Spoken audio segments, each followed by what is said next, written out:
Well, hello, everyone. We will give it 30 more seconds as people join us on the call. Since this is a meeting and not a webinar, I would encourage you to turn on your cameras if you feel comfortable doing so we can maximize engagement. And then also, let us know where you are joining us from. We'd love to see what the geographic spread is of the individuals who are interested in applying for the microgrants. So go ahead, feel free to drop, university affiliation or what state you're dialing in from today in the chat.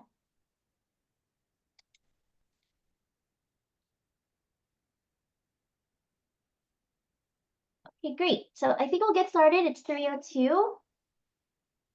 Hello, everyone. Welcome to the info session number 2 for the Civic Engagement Microgrants Program and the Public Engagement Training Content Microgrants. My name is Lori Zabala. I am the Senior Manager of Science Initiatives and Outreach at Research America, and I oversee the two microgrants. A little bit about me, I am a neuroscientist by training, and for the past 2 years, I've worked in the science policy and advocacy sphere. I'm joined today by my colleague, Fenwell Mindy. He's the Senior Fellow for Civic Science. Fenwell, did you want to say hi and a little intro to yourself?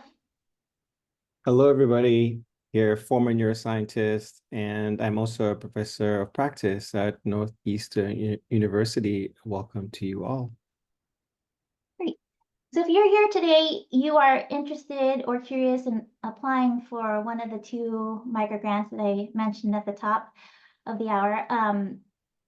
I'm going to do just a summary high-level overview of the 2 microgrants. I aim to keep this pretty short to 10, no more than 15 minutes, because I would really love to devote the bulk of the hour to answering your questions, because that is where you will all derive the most value from our time together. So the Civic Engagement Microgrant Program, in a nutshell, this is the 7th year that Research America has had this program. It is for groups of early career scientists to execute projects that create dialogue with the public around issues of common concern. And those issues can range from climate change, participation in clinical trials, light pollution, science education, K through 12 hands-on activities. The sky is really the limit. Just depends on your creativity. The second microgrant is the Public Engagement Training Content Microgrants. That is a new category of microgrants this year. This is designed for a little more experienced set of folks to design for curriculum development in public engagement skills. So things like science communication, science policy. And I'm going to go through about 6 differences between the 2 grants. I think you'll better understand the 2 grants if I highlight what those differences are. So first off, funding. For the Civic Engagement Microgrant Program, funding is up to $4,000. For the Public Engagement Training Content Microgrants, that's a fixed amount. They're awards of $5,000. The other thing to note is the funding for the Civic Engagement Microgrant program goes to groups. The Public Engagement Training Content Microgrants, those are awards to individuals. Secondly, eligibility. For the Civic Engagement Microgrant program, those are for graduate students, which includes master's and PhD students, professional students, so nursing, pharmacy, medicine, and for postdocs in STEM. And STEM includes the social sciences. For the Public Engagement Training Content Microgrants, eligibility for that is junior faculty in STEM and STEM adjacent fields. And junior faculty, we are defining for the purposes of this microgrant as anyone who is not tenured. It's also open to PhD students, postdocs, and professional degree students. Thirdly, So the audience that we would like you to reach with your projects for the Civic Engagement Microgrant Program, that's designed to encourage engagement with public officials, local community leaders, and the general public. We really want you to design projects that create meaningful impact in your local communities. For the public engagement training content microgrants, first off, that content that you create must be publicly available, and it's designed to enable scientists to communicate more effectively with non-scientists. The fourth thing I want to highlight as a difference is the fiscal sponsor. For the Civic Engagement Microgrant Program, we do require a fiscal sponsor, and that fiscal sponsor is a nonprofit institution that accepts and processes the grant for your project. In most cases, this will be an office within a university or a university department, and if you have trouble locating your fiscal sponsor, definitely reach out to us at microgrants@researchamerica.org. For the public engagement training content microgrants, we do not require a fiscal sponsor because, again, those are stipends, those are awards to individuals. And so that microgrant is payable to individuals, whereas the other microgrant, the civic engagement one, that's aimed to support activities of the group. A fifth thing I want to highlight is budget. For the civic engagement microgrant program, we do require a line item budget, but nothing too granular. You don't have to list down, pens, paper, and tell me how much each of those costs. Just say supplies. Or if your event requires, you're going to do catering, you can just let us know how much the food costs. For the public engagement training content microgrants, we do not require a budget for that. And the sixth and last thing I will highlight as a difference between the two are the benefits of participating. For the civic engagement microgrant program, we offer skill building workshops, networking sessions through virtual coffee chats, and mentoring. The benefits of participating for the public engagement training content microgrants. Here you have an opportunity to expand professional networks in public engagement with science and increased visibility for any created curricula. So those are the 6 big differences between the two. 2 more things I want to note, and these are applicable to both microgrants. How will your applications be scored? If you have any particular application questions on the Civic Engagement Microgrant Program, there is a great video we have posted on the website. It's at the bottom of the web page in the frequently asked questions section. It walks you through the application for each question, so I highly recommend you watch that if you have questions about the application itself. There's also a scoring rubric available on the web page for the Civic Engagement Microgrant Program, and that's how your applications will be scored. So I highly encourage you to check that out as well to make your applications as competitive as possible. There isn't one yet posted on the website for the public engagement training content microgrants, but there will be one soon. So keep checking back on the website. And the second thing I wanted to note is that Research America is a 501c3 organization, and as such, we are nonpartisan and do not participate in or support activities that favor specific political parties or candidates. So your projects must also be nonpartisan. So I'll wrap that up there. Fanuel, did you want to add anything to either of the microgrants before we open it up to questions? I think you covered it pretty well. I think this will come up in the conversation, likely that what's the main differences between the two. And in our last chat we had on Tuesday, I think we spent some time there differentiating between the two. But I think Lori did a pretty good job of separating those today. But yeah, as you mentioned, we don't have a rubric yet for the content development one. It should be up there fairly shortly, but this is a brand new program. So we are building the plane literally as we're trying to fly it. So just bear with us. But the questions you will see in the applications are fairly straightforward. And I'm happy to sort of go into them if you have tried to look at, what we're looking for. But at the end of the day, it's really articulating clearly what you seek to, develop in terms of content for training graduate students, whoever your target audience is around public engagement. So I'm happy to engage on that further. Lori, back to you. Okay, great. And my colleague Erin has dropped in several useful links in the chat to the actual web pages themselves, and that's where you'll find the applications, the hands-on civic engagement application workshop video that I mentioned, and the scoring rubric. All right, so I encourage all of you to be creative. We welcome novel ideas, and I'm going to stop there and open up the Zoom room for Q&A. I invite you all to ask your questions. Feel free to unmute yourself and ask them live, or drop your questions in the chat.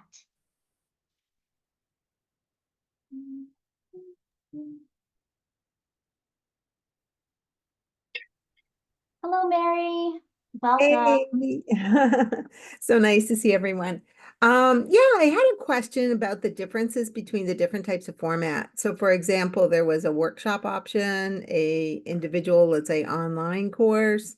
How would you, I'm specifically interested in the microgrant in terms of the second one that you mentioned, the curriculum development. So how would those different formats fit with that? So this would go back to kind of rationale. What is it you're trying to train students or whoever your target audience is? So think deeply about those objectives and then try to ascertain what the best approach is, and keep in mind that this is a development, not grant, but award. So it's possible that what you think that you're going to do now may change along the way. And that's expected.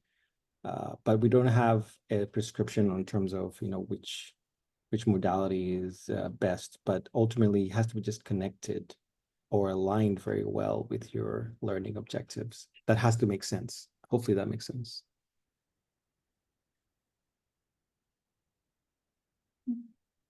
All right, I see Patrick has his hand up. Yeah, I don't know if this would apply or not. I'm actually writing a directed project for an older adult college school called Ollie at Social Lifelong Learning Institute. I'm going to be writing a course, workshops or an actual course on, say, building self-efficacy through self-advocacy. And what I would be needing help on funding for would be like printing for things like booklets and work guides for the course. Is that something that one of the grants would cover? As I said, it would be for the organization. I'm a student at Cal State Long Beach, but I would be doing this for our older learning centers, and they are nonprofit. So is that something that would qualify? Could you flesh that out a little bit? Is this, because I'm not quite clear if what the project you're proposing, if you're trying to design curriculum, or if you're doing a project that's more like a community event. Can you elaborate on that? Okay, well, it's my thesis directed project, and I am going to be teaching either workshops or a course. Ollie is a sub-school at many California state universities. It's basically college for older adults, and they have coursework. They can also attend our normal courses, and look for a degree, but it's called Osher Lifelong Learning Institute. It is a college for older adults, generally over 60, where we teach 8-week courses, just like a college course.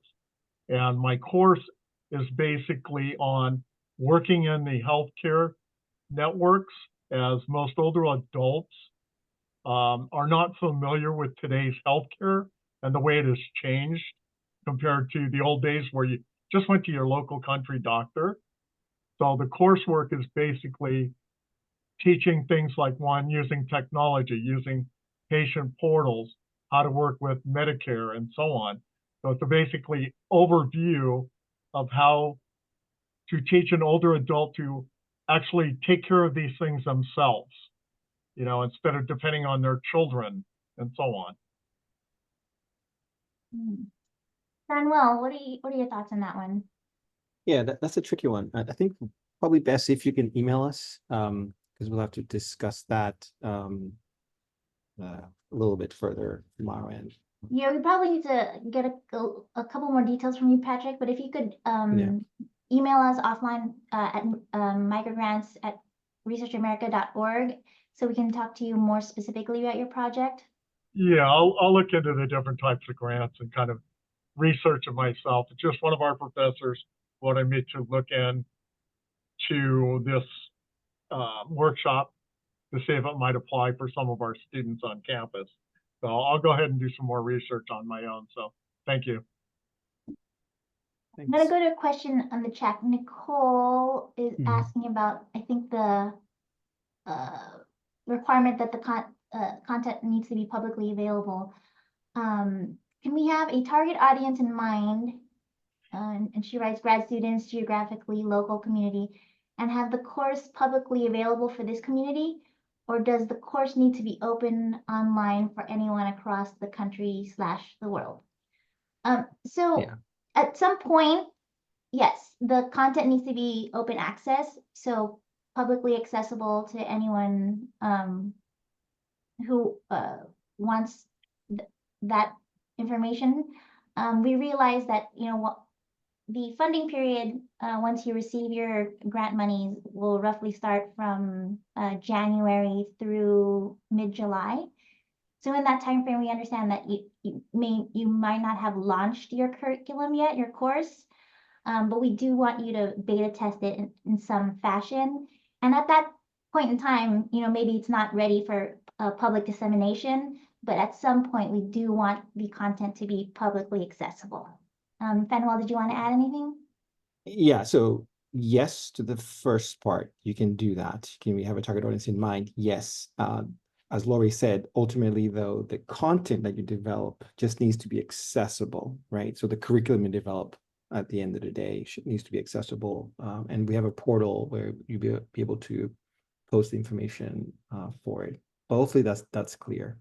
So it's not the course being open to everybody in the world, but the delivery part, you can have your target audience in mind, but the content needs to be available once it's like operational. So someone else in the world, the idea here is that someone else in the world can look at it and say, ooh, I want to do that for my audience, right? And so sharing is the key. I think Barira, right? You had your hand up first. Yeah, hi. I'm a third year PhD student at University of Maryland. And I'm thinking of doing the civic engagement microgrant. I'm applying for that, and specifically creating your own community event. I'm interested in one of those modules. So I was thinking to raise awareness around certain topic in my community by creating like a panelist and having a dialogue with the local community. Do we need for the application, do we need specific names who's going to be on the panelist, and for the just to reach out, not for just the local community, but to have access? Do we need to have a recording of the meeting of the community event and upload it, or what do we specifically need for that? So for the civic engagement microgrant, that does not necessarily have to be publicly accessible. That's one key difference between that grant and the public engagement content creation microgrant. But it sounds like from the event you're describing, it certainly qualifies for the civic engagement microgrant program. I'm sorry, was there something else? Yeah, just who's gonna, if I have to decide on the panelists, do I have to submit the grant with all of the panelists' names and like their positions and everything like that? Or just things like I want one who's gonna be in this community, or like it's like a scientist, one who is a public official, or broad, or like I have to be very detailed in my grant? If you have that specific detailed information already, that would be great to include in the grant. But if you're just starting to flesh out your ideas and you're thinking more broadly about, I'm going to have stakeholders from X, Y, and Z, representing these different individual groups, that's also acceptable. The strongest applications though will have a higher level of detail, so keep that in mind. Okay. And just one last question about, is it state-based? Like, because I'm sure we're joining from all over the US, but is it biased towards any states or? It's No, we'd love to see a geographic spread. We don't favor any particular region over another. okay, that's good. Thank you. You're And in welcome. fact, in the report, there's like a map of past grantees and where they all came from. So check it out. Really cool. Okay, thank you so much. I'll go back and forth between live questions and the ones I see in the chat. Asma, she's asking for the individual grant, which is the public engagement training content grant. What does that mean? Does it go through the university office? Asma, you are asking about the public engagement training content grant, correct? Yes, about the public engagement grant, and you said like it goes for an individual, like in terms of the amount of money. So does that mean it goes through the university, or how does it work? So for that one, that goes to the individual, the lead who's on the application, versus the other grant, the civic engagement, those are for STEM groups, and that goes through a fiscal sponsor. Okay. And for the fiscal sponsor for the first grant, would that work? Does it have to be through the university, or can it be for a community partner or a It- community clinic, free clinic, or something like that? As long as it's a nonprofit Okay. institution, it does not necessarily have to be a university, but Okay. it does have to be a nonprofit institution. Okay, but the person who's applying should be affiliated with the university, right? Or not necessarily? For the For the for civic which grant? engagement. Civic engagement. Civic engagement, we have had most of the groups that apply are affiliated with the university. You do have to be a student, but there are groups, for example, like the National Science Policy Network. They are not necessarily university based. Okay, but student is the okay. Yes, Thank you. correct.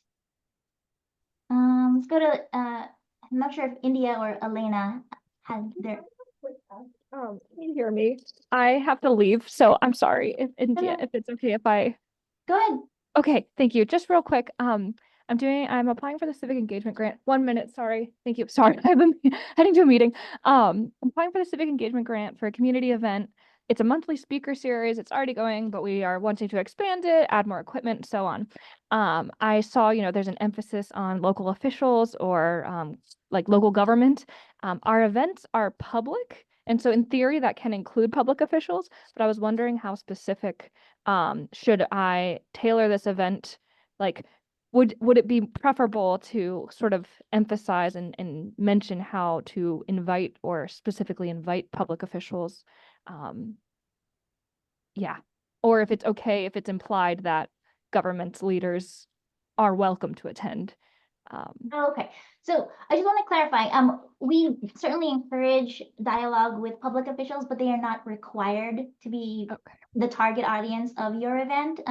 Your local community is just as valuable for outreach as public officials. If your target audience is mainly your local community, that is completely acceptable. Amazing. Thank you so much. It's my meeting, but I'll watch the recording later. Thank you. Yeah, no worries, Elena. Thank you for coming. See, let's go to one in the chat. See, what are Asma's asking? What are the cycles for applying for these microgrants? So, the civic engagement microgrant, well, both microgrants run on the same cycle. I think those deadlines are posted on the webpage, but quickly they are. So the application closes November 15th. And then we aim to have decisions made on who the awardees are after 2 weeks, so towards the end of November. Then it'll probably take about a month to work through with this fiscal sponsor and whatnot to get the funds distributed to you. Oh, are you asking about the next cycles? Okay, so the the grants, well, let me finish up what I was saying first. So, and then you have until January through mid-July to use the funds. And then there are reporting responsibilities during that time and halfway point and then at the end. But in terms of how often we do these, they run parallel with the academic school year. So in the fall, we launch the cycles, we wrap up in the spring, summer. And then the next cycle will be in fall 2025.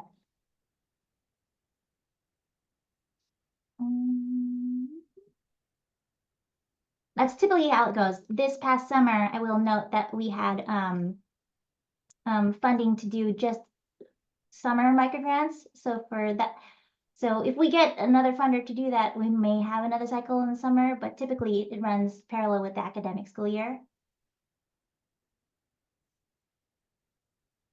Okay, India. Hi, I am from New Orleans, Louisiana, and I'm interested in starting a new science policy group. We don't really have any science policy in chapters or anything like that in Louisiana. I guess my main question is, I wanted to know if there's a preference between either having a very so my background's in neuroscience and I'm a ambassador for the Society for Neuroscience policy thing. And so I have connections mostly in neuroscience themed, either Alzheimer's Association and policy stuff and SFN and the Brain Institute outreach committee. So most of my connections are neuro-based, but would there be a preference in expanding that into other science realms and allowing more general science policy stuff instead of being too specific to neuroscience? We do highly encourage multidisciplinary collaboration. You know, you're welcome to have a neuroscience specific focused. I think you said starting a science policy group. Is that what you said, India? Yes. Yeah. So that is valid and fair, but I would just put it out there that we do highly recommend and encourage multidisciplinary collaboration as well. But you know, if for what you want to do it's your target audience is the neuroscience community, that is fine. Okay, thank you.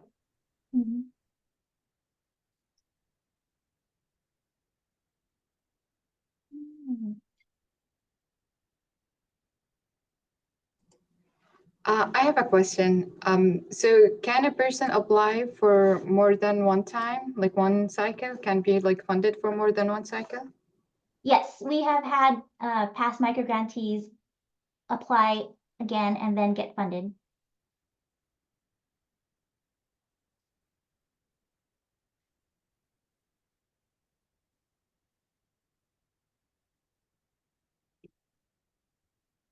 Okay. Are there any more questions in the chat that I didn't catch? All right, I don't see any more questions in the chat. I don't see other hands up. Oh, go ahead, Mary.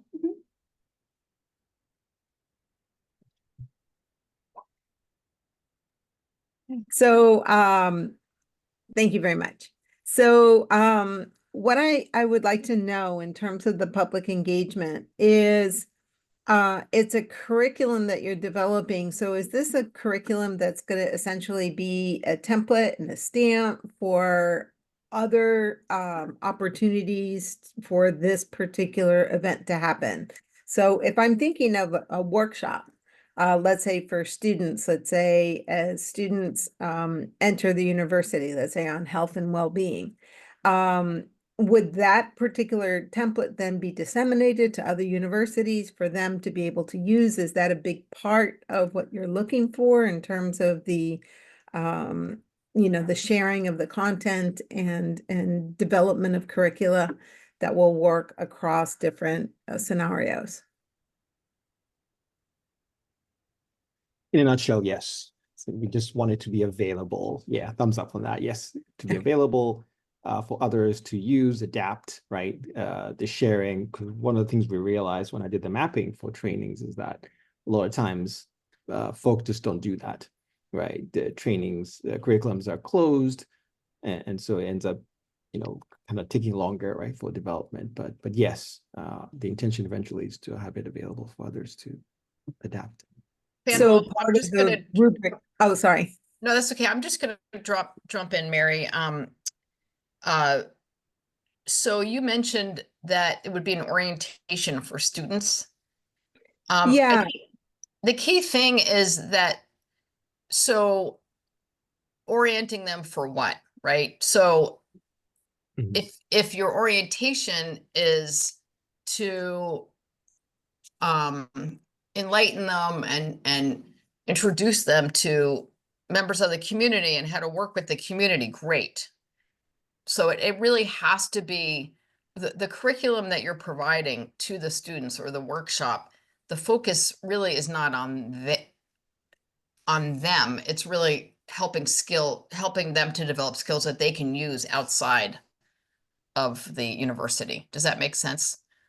right. What I was considering is part of my wheelhouse is metabolic disorders. And so what I'm looking at is to teach them healthy habits through different personal devices and then start them off Mhm. on their college career with these. And I was particularly thinking I wanted to target the resident assistants so that they could have a leadership role. And I was looking at making it as much of a template that other universities could use. So that really is not what we're aiming at. And Okay. I realize that this is the first time we've announced the curriculum piece of the micro grant. So I know it may not always seem clear, but what we want students to learn is how to interact with the community outside of academia. So a curriculum that is just focused on the students' well-being is not something that this program would fund, that this Okay. curriculum would fund. Yeah. Well, this is a perfect opportunity to pivot. Yeah, public engagement. Yeah, that's the key Yeah. word there. Okay. And I So just thanks. wanted to introduce Jenny Lorray. She's our Senior Vice President of Strategy and Public Engagement. She joined the call a little late, so I didn't mention her earlier, but this is our esteemed fearless leader. Thank you, Lori and Fanwell, and thank you all for joining. We really appreciate your taking the time to learn more about these microgrants and your interest. I see a question from Nicole in the chat. She says, when filling out the application for the public engagement microgrant, what are you expecting in the timeline? And should we write in bullet or narrative form? Are you talking about the timeline of the development of your course, Nicole? Yes, okay. Fenwell, do you remember that part of the application where they Yeah, describe? it's feasibility. Really, ultimately, we're going to be looking at feasibility. Is it realistic in the time allotted that you'll be able to develop this thing? So if it looks like it's completely unrealistic, you're trying to develop a fellowship, for example, right, in this time frame, you might be able to do that. But if it's sort of not outlined properly, that's unrealistic, right? So just think, and this is what I said at the beginning, look at your objectives and just make sure everything you put into the training content of this grant is aligned to that. Because in the rubric that we're developing, it's going to be very tightly closed. Everything's going to connect back to your objectives. So that kind of has to make sense. The whole thing has to be aligned and connected.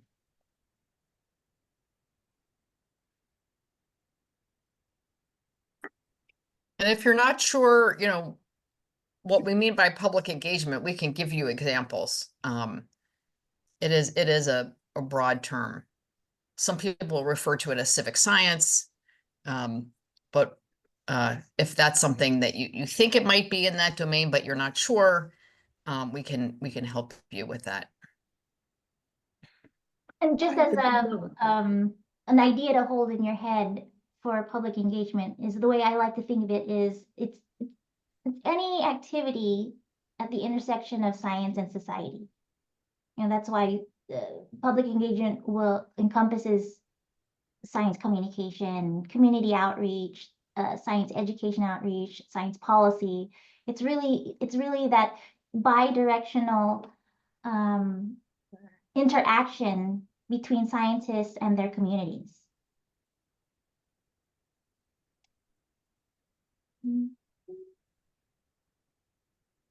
Would you be able to give some more examples of the public engagement that you're looking for? Like what would be examples of that and specifically how it would interact with STEM? So for civic engagement microgrant, we funded groups. Talk about a couple of the ones we did over the summer. There was a group that did their projects on bringing hands-on science activities at their local farmers market. So they were there for 4 weekends over the summer, and they did various kinds of hands-on activities with the people who attended the farmers market. So I think they did like extracting DNA out of a strawberry, things like that. Another group who was last year's micrograntee, they did something really cool. They brought science education to incarcerated youths in DC to augment the science curriculum that these youths who are incarcerated were getting in the classroom, because incarcerated youths don't really have access to labs. So that was really exciting. That was cool. Another group this summer, they did out of University of Maryland Eastern Shore, they did a 5-episode podcast on climate change and food security issues that were particularly affecting the Eastern Shore of Maryland. Let's see. There are tons of examples. Every single microgrant that we've given out is summarized on our webpage. Right, I would encourage you to go to the webpage, because for every, like I said, this is the 7th year that Research America has done the Civic Engagement Microgrant Program, and each cohort has a link to a description of all of their projects.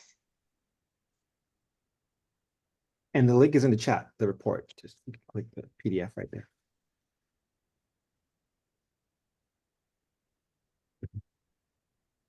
And just to answer an additional question in the chat, Asma, I just wrote the answer in the chat, but basically, yeah, beta testing, yes, we want to have you do that for the curriculum development.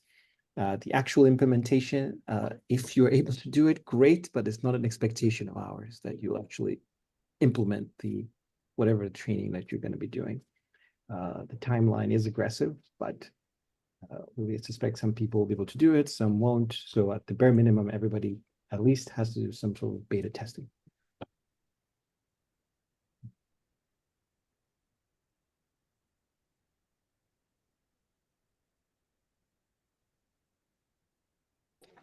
Do you have more details about beta testing and maybe example or like rubrics or something related to that? Well, it's going to vary depending on what you are trying to develop. We will be posting a scoring rubric, a guide, should we say, because we also don't want to be too prescriptive where people start now writing these proposals to satisfy the rubric fully on. And we want you to still be innovative and free in your explorations. But beta testing, ultimately, what we want to do is for you to gather preliminary data that tells you that what you are designing makes sense for your audience, right? So when you design this curriculum, over the months, you'll get to a point where you're gathering content. Hopefully, you're talking to your trainees, potential trainees, but eventually engaging with a few of them, right? Small groups or something. Say, I'm looking to do this course. Here's a curriculum. Gather some of that preliminary data from them, right? Before you rolled it out, right? In the next phase. Now, what that looks like is up to you. And that's part of the period of time you have to figure out what works, what doesn't. In the application, we also ask if you have partners in this development process. We just want to know who's involved. And we suspect this might change in the program, in the timeline. And so I think there's a lot of flexibility built in. It is a brand new thing. So this plane will be adding parts of it as we go. So yeah, these are great questions. Thank you. No problem.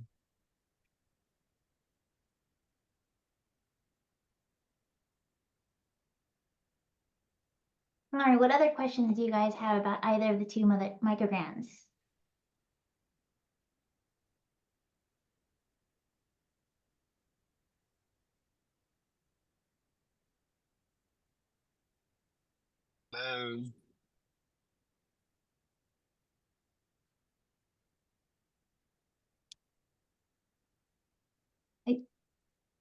Abu Bakar, if you're speaking, we can't hear you. Okay, yeah, thank you very much. My name is Abubakar Siddiq from the University of Alabama at Birmingham. So as part of the civic engagement application, I noticed there's something that relates to whether you've kind of applied for other grants or funding or support from, let's say, other organizations. So assuming you have a student, what's the name? Science policy group, and then you have like a tall list of projects that you want to embark on, and then you're seeking out for collaborations or support from other institutions. If it's yes, does that affect your application in any way? Yeah. Jenny, I'll defer that question to you. Sure. I would just explain where that other funding fits in. We're not going to say, oh, you're already funded. If you make a good case for why, an extra $2,000 or $3,000 from the Research America microgrant is really key to getting your program off the ground, that could be very compelling. Now, we're not talking about any other, we're just talking about funding for the project that you're proposing for your microgrant. All right. Does that All make right. sense? Yes, that's helpful. Yeah. Thank you. Thank you. Yeah. I see that Sakimi has a question in the chat. Sakimi, by the way, is one of our past micrograntees from the summer. Your She did fiscal. Oh, sorry, Laura, you take this one. I was gonna say that she did a really cool project on doing a podcast entirely in Spanish, addressing the problem of the lack of science communication in the Spanish language. So I'm happy to see her on the call. Her question is, I have a question. Is it possible to apply to the microgrant if we do not have a fiscal sponsor yet? Because our group is still not registered to the university. Well, two things here. Your group does not necessarily have to be registered with the university. We do encourage you to do so because, to sustainability of organizations, it's always best if you have affiliation with the university, but your group does not necessarily have to be.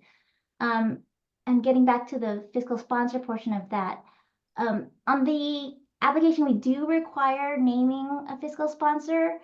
As I said, if you are having trouble locating a fiscal sponsor at university, please reach out to us at microgrants@researchamerica.org and we can help you locate your fiscal sponsor, but it is required to be on the application when you apply. You might ask a faculty member, if they have an account that, they would be your fiscal sponsor, or, the grant office.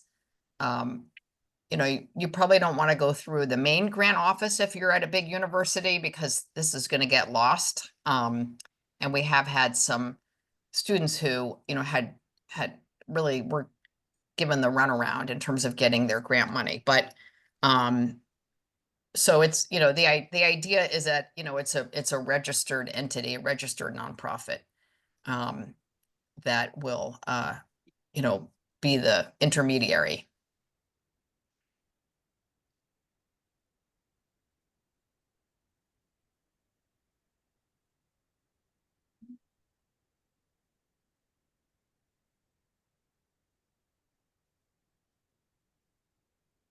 Okay. Don't see any hands raised. If anybody has any, we have about 15 minutes to the hour. But if we don't have any more questions, either live or in the chat, we can wrap this up. So I'm gonna going once, going twice. All right, I'm gonna call it a day. I want to thank everybody for their participation and for your engagement. You guys asked some really great questions. We really look forward to reviewing all of your applications for both of the microgrants. If you have any further questions, please reach out to us. Again, the email is microgrants@researchamerica.org. My colleague Erin will drop that in the chat. Other than that, happy Halloween. Hope you all have a good rest of your day.